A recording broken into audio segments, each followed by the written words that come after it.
अगर हिंदू मुसलमान लड़ते हैं तो हम हिंदू को समझाते हैं कि तुम अच्छे हिंदू बनो, मुसलमान को समझाते हैं कि तुम अच्छे मुसलमान बनो।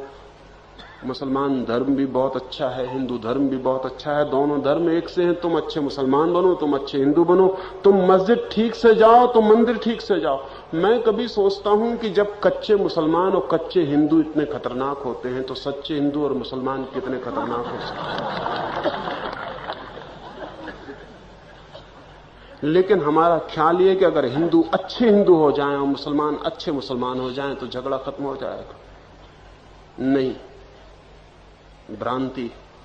हमारा पुराना रटा रटाया उत्तर है वो हम दिए चले जा रहे हैं, वो हम कहे ही चले जा रहे हैं। हम यही समझाए चले जा रहे हैं कि अच्छे हिंदू बनो, अच्छे मुसलमान बनो। धर्म तो किसी को लड़ना नहीं सिखाता और सब धर्मों ने लड़ना सिखाया है।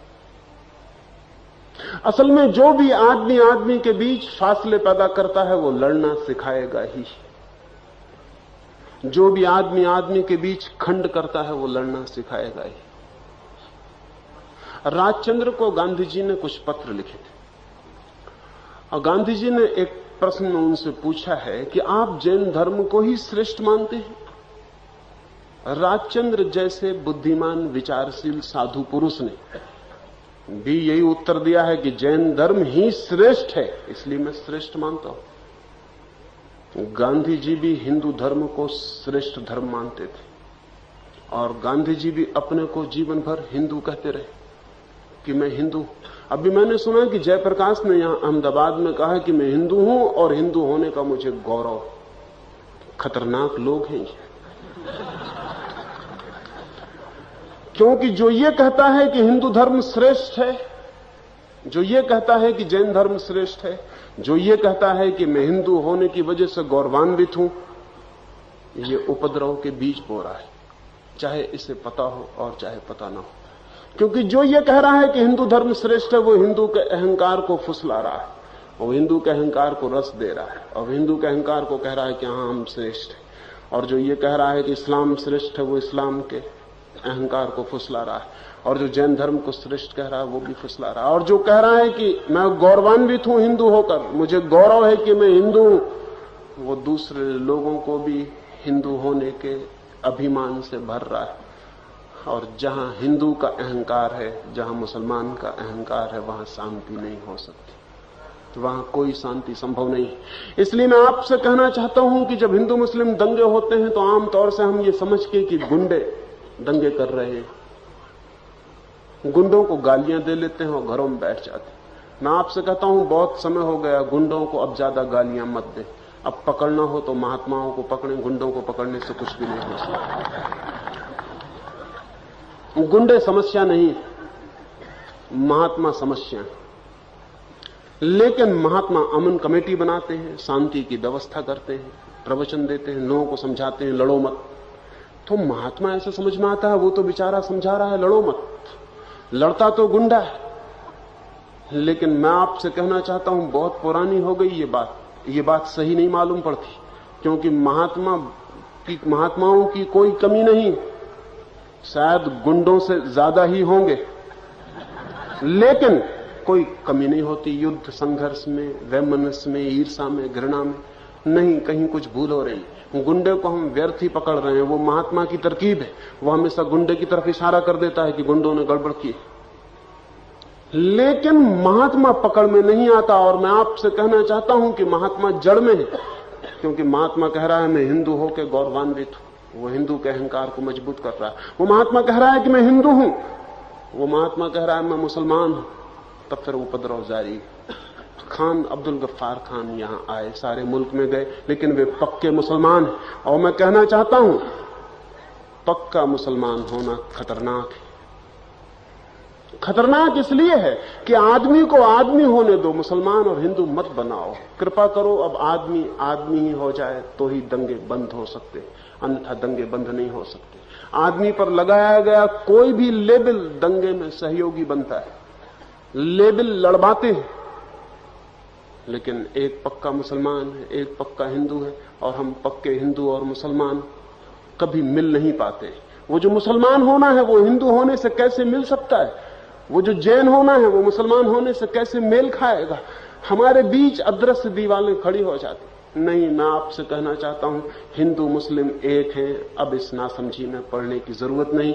50 साल हमने काफी भुगतान किया उस नासमझी का। अब हिंदू मुस्लिम भाई भाई हैं, इसको भी दोहराने की कोई जरूरत नहीं, क्योंकि भाई भाइयों के कारण हमने बहुत नुकसान सह लिया। बल्कि सच तो यह है कि जितना हमने जोर दिया कि हिंदू मुसलमान भाई भाई हैं, उसी जोर ने हिंदुस्तान पाकिस्तान को बंटवाने का आधार रखा।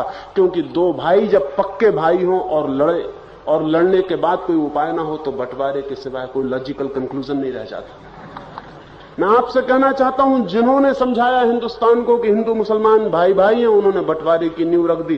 क्योंकि अगर भाई आखिर में न मिल सके तो फिर उपाय एक ही है कि बांट लो। कभी कोई देश बटा नहीं था इस तरह, क्योंकि कभी किसी देश में भाई भाई होने की 50 साल तक नासमझी नहीं दोहराई गई। हिंदू मुसलमान का भाई भाई होना हिंदुस्तान पाकिस्तान का आधार बना। क्योंकि जब भाई आखिर में लड़ते हैं, और ध्यान रहे, भाइयों से ज्यादा खतरनाक ढंग से कोई भी नहीं लड़ सकता। जब दो भाई लड़ते हैं तो बहुत खतरनाक ढंग से लड़ते हैं। भाइयों से खतरनाक कोई भी नहीं लड़ सकता। इसलिए हिंदू मुसलमान को भाई भाई बनाने में खतरा है कि वो खतरनाक ढंग से लड़ भी सकते हैं। और जब दो भाई लड़ते हैं तो आखिर में बंटवारा हो जाता। और क्या उपाय? हिंदुस्तान बटा।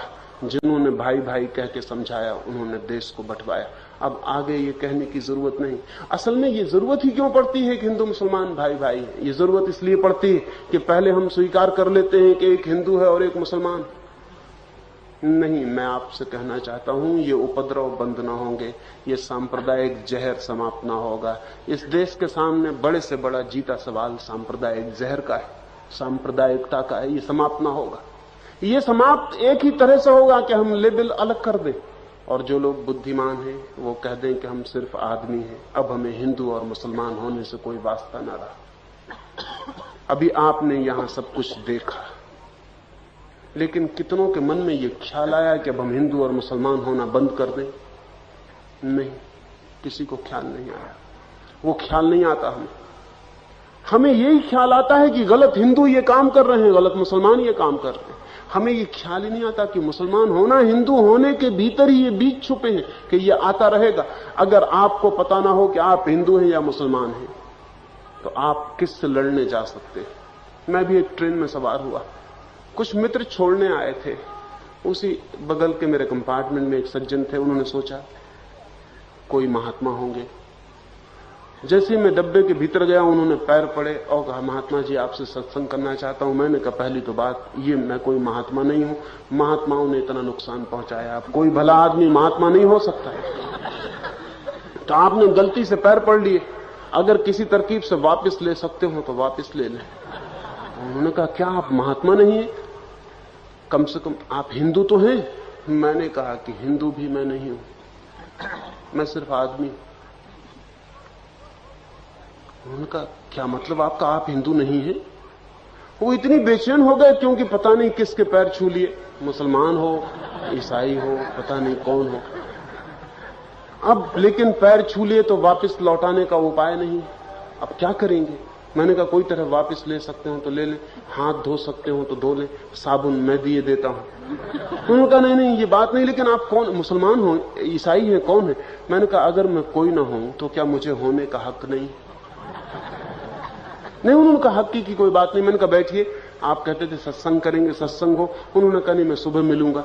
मैंने कहा, आप बैठे, पर वो इतने बेचैन हो गए हैं क्योंकि उस आदमी के साथ कैसे बैठे जो ना हिंदू है, ना मुसलमान है, ना ईसाई है। हम उस आदमी से संबंध कैसे जोड़ें, दोस्ती कैसे बनाएं, दुश्मनी कैसे बनाएं? अगर मैं हिंदू होता तो दोस्ती बन जाती, अगर मैं मुसलमान होता तो दुश्मनी बन जाती। लेकिन अगर मैं निपट आदमी हूं तो संबंध कैसे बनाएं? दो आदमी के बीच संबंध नहीं हो सकता। नहीं, हिंदू हिंदू के बीच संबंध हो सकता है, मुसलमान मुसलमान के बीच हो सकता है। और ये भी वहीं जहां के हिंदू मुसलमान। जब यहां अहमदाबाद में दंगा चलता था तो मैं कश्मीर में था, पहलगांव में था। पहलगांव तो मुसलमानों की बस्ती, हिंदू तो एक आध दो घर होंगे। जो आदमी मेरा खाना बनाता था उससे मैंने पूछा कि तू मुसलमान है ना? उसने कहा, मैं मुसलमान नहीं, वो जो आपके कपड़े धोता है वो मुसलमान है, मैं तो सुन्नी हूं। मैंने कहा, ये बड़ा मुश्किल काम, तू सुन्नी है, मुसलमान नहीं? उसने कहा कि नहीं, सिया। मुसलमान होते हैं, हम सुन्नी। उस गांव में शिया और सुन्नियों में झगड़ा है तो दोनों एक ही लेबल लगाने को तैयार नहीं। झगड़ा है शिया सुन्नी में तो दोनों कैसे मुसलमान हो सकते? सुन्नी सुन्नी है, शिया शिया है, दोनों के बीच झगड़ा है, तनाव है। शिया सुन्नी के बीच झगड़ा है, श्वेतांबर दिगंबर के बीच झगड़ा है, ब्राह्मण शूद्र के बीच झगड़ा है, फिर ब्राह्मण और ब्राह्मण के बीच भी फिरके हैं और उनके बीच झगड़ा है। क्या हम लेबलों से कभी मुक्त ना हो सकेंगे? आदमी कभी आदमी ना हो सकेगा? समस्या यह है कि आदमी आदमी होकर ही ठीक हो सकता है, और हम जो समाधान खोजते हैं वो कुछ ऐसे खोजते हैं कि उनसे आदमी कभी आदमी नहीं हो पाता। वो हिंदू हो जाता, मुसलमान हो जाता, ईसाई हो जाता, और झगड़े के बीज आरोपित कर दिए जाते। इस देश को अगर भविष्य की तरफ उन्मुख होना हो तो अतीत से दी गई इन बीमारियों से छुटकारा पाना होगा। आदमी होगा भविष्य में, ये निर्णय लेना होगा। और जो बाप अपने बेटे को हिंदू बना रहा है वो दुश्मन है अपने बेटे का, क्योंकि वो अपने बेटे को किसी की छाती में छुरा भोंकने के लिए तैयार करवा रहा है। और जो बाप अपने बेटे को मुसलमान बना रहा है वो भी खतरनाक बाप है। वो या तो अपने बेटे की छाती में छुरा भुकवाएगा या अपने बेटे से किसी की छाती में छुरा भुकवाएगा। लेकिन अब अगर बाप थोड़े समझदार हों तो अपने बेटे को सिर्फ आदमी बनाना चाहिए। 50 साल बाद इस देश में आदमी हो, हिंदू मुसलमान खोजे से न मिले, ये निर्णय हमें लेना पड़ेगा। अन्यथा हम सांप्रदायिकता से मुक्त नहीं हो सकते। न खान अब्दुल गफ्फार खान मुक्त कर सकते हैं, न महात्मा गांधी मुक्त कर सकते हैं, क्योंकि बुनियादी जड़ की बीमारी को वे स्वीकार करते हैं। एक हिंदू है, एक पक्का हिंदू, एक पक्के मुसलमान। वे बुनियादी जड़ को इंकार नहीं करते। वे ये नहीं कहते हैं कि मस्जिद और मंदिर, हिंदू और मुसलमान बेहूदगियां, एब्सर्डिटीज है। भगवान का कोई मंदिर हो सकता है कि कोई मस्जिद हो सकती? भगवान अगर है तो इस पूरे जगत में, और हर जगह मंदिर है और हर जगह मस्जिद है। और जिसे प्रार्थना करना आता है वो किसी वृक्ष के नीचे और किसी नदी के तट पर, अपने घर की छत पर भी मंदिर बना ले सकता है। कहीं अलग मंदिरों की अब जरूरत नहीं। अलग मंदिर बहुत महंगे पड़ गए, बहुत महंगा सौदा सिद्ध हुआ है। अब नहीं मंदिर चाहिए, अब नहीं भगवान की मूर्तियां चाहिए, अब नहीं मस्जिद चाहिए, अब इनसे छुटकारा चाहिए। अब सिर्फ आदमी चाहिए, और ऐसा आदमी चाहिए अगर हम पैदा नहीं कर सकते हैं तो हम अपनी समस्याओं का हल न खोज पाएंगे।